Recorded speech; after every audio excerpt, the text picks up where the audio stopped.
All right, you're Ava Musgrove. Yes, Your Honor. And in cause number 25 DCCR 0048, Ms. Musgrove is charged with the first-degree felony offense of murder, and that's from December 29th of 2024. And what that means, ma'am, and we've gone over this before, is that if you go to trial and you're found guilty, the range of punishment would be between 5 years and up to 99 years or life in prison. Do you understand? Yes, Your Honor. And I have a plea bargain rejection that you've signed here today with Mr. Gertz that shows that the district attorney's office has made an offer if you wanted to enter a plea of guilty for a cap of 30 years in prison, which means you would be leaving your punishment up to me. I could give you 30 years. I could give you less. It would depend on any information that was brought to me at a sentencing hearing. You have every right to reject that and have your case set for trial. I just want to make sure you understand possible consequences if we go to trial and what your options are. And do you understand all of that? Yes, Your Honor. And do you want to reject that offer and have your case set for trial? Yes, Your Honor. All right. And so based on kind of some of this back and forth, is there any reason to believe anything would change? Right out of the gate, this is massive. A first-degree murder charge with a range of 5 to 99 years or life. The state offered a 30-year cap, meaning the judge could go lower, but not higher. By rejecting that deal, she's rolling the dice. At trial, where the ceiling disappears, the question is confidence or gamble. What would you do facing that kind of exposure? With regard to that offer. There we go. So I want to make everyone, make sure everybody's clear that there will not be a plea. This plea agreement will not be accepted after today. So it's either trial or a plea to something different. The clock just started ticking. Once a plea offer is pulled, leverage shifts dramatically. Notice how the judge confirms discovery is complete. That's critical. No surprises? No, we didn't know. This case is officially on the fast track to trial. High stakes just got high. Unless there's some new evidence that's discovered that you guys don't have for some reason at this point. Do you understand? Yes, Your Honor. Right. And as far as you know, you have all the discovery and... As far as I know. Okay. All the discovery, You're not waiting on anything? I don't know of anything that's going on. Okay, we'll get it set on the next available trial docket. You can go back with the bailiff. Okay. Okay, small courtroom moment, big human element. Tension, nerves, maybe even a little embarrassment. But here's what matters legally. Hyper-technical cell phone and mapping evidence. That usually means location data, digital trails, timestamps. In modern murder trials, phones can become silent witnesses. And when digital evidence gets complex, delays aren't stalling their strategy. Good morning, you're Giovanni Coleman. And this is 25 DCCR 0479. Mr. Coleman's charged with murder. Mr. Gertz, what is the announcement? Judge, we're going to ask for one additional resetting. Translation. Patience is running thin. Judges balance fairness with efficiency. Too many resets and cases clog the system. Too few, and defense prep suffers. This is that tightrope walk. Justice delayed versus justice rushed. Where should the line be drawn? There's a number of reports and videos in this case that involves, I would say, pretty hyper-technical cell phone and flock evidence. So flock evidence is photographic evidence. Okay, sorry. Thank you. Sorry. Is this your first day? It's my first day. It's not my first day, but I appreciate that. I apologize. That's okay. So sorry. Either way, that a lot of the mapping and location and work that was done here just needs some additional review, in my opinion. And then we were able to find very recently a ballistics report that was not labeled ballistics report. It was labeled like F-25 and didn't have any content. And so anyway. So I'm going to do one more. It looks like you have been on since May 2nd, so it's getting time for an announcement. I'll do another reset, but we need to see if we can get an announcement at that next court day. Okay? Good. Thank you, Judge. Stay in touch. He'll stay in touch with you. Good morning, sir. You're Raymond Sweet. Yes, ma'am. And this is 25 DCCR 1531. Mr. Sweet is charged with burglary of a habitation with the intention to commit a felony. And what is the announcement?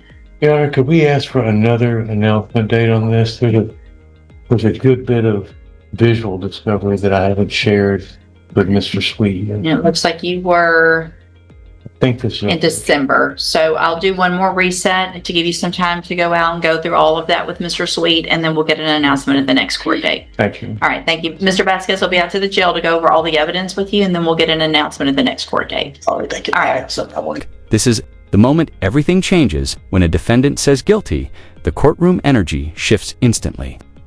Notice the judge's careful questioning. That's to prevent future appeals claiming coercion. Every yes locks the plea in tighter.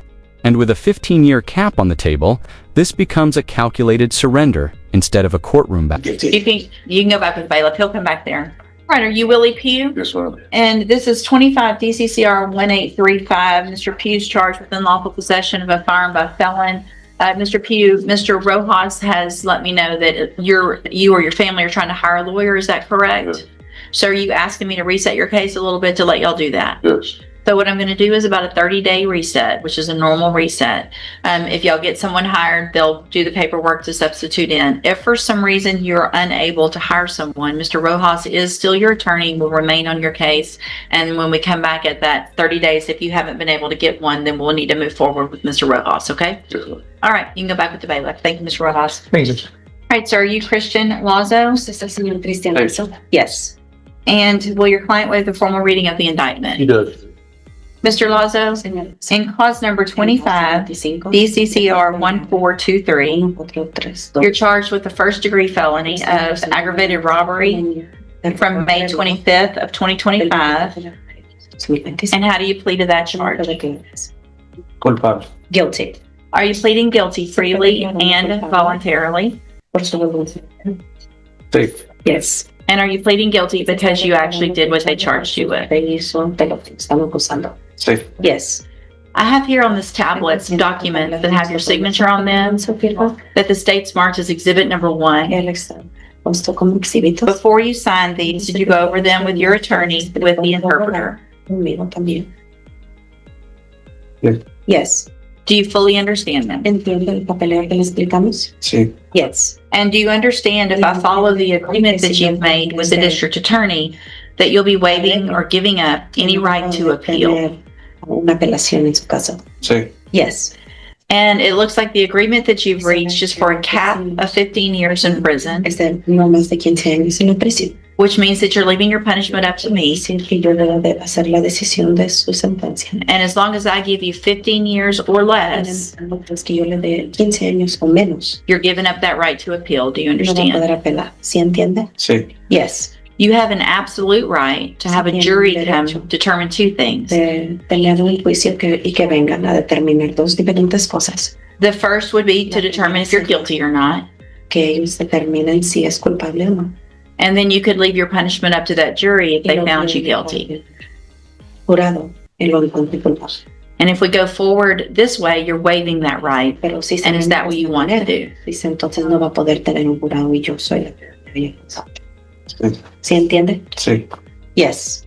Do you also understand if you're not a U.S. Que citizen, señor ciudadano americano. that a plea of guilty or no contest may result in your deportation, Puede resultar en una deportación. exclusion from admission to the Sin poder country, entrar al or país. denial of naturalization under federal law?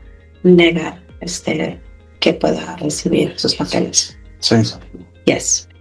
State tenders number 1. No objection, Judge. It's admitted. Is there any evidence that Mr. Lazo is not competent? No, Judge.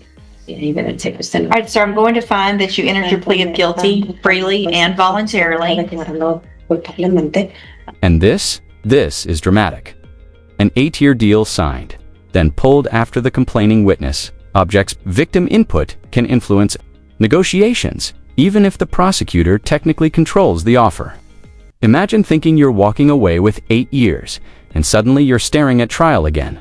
That emotional swing, brutal.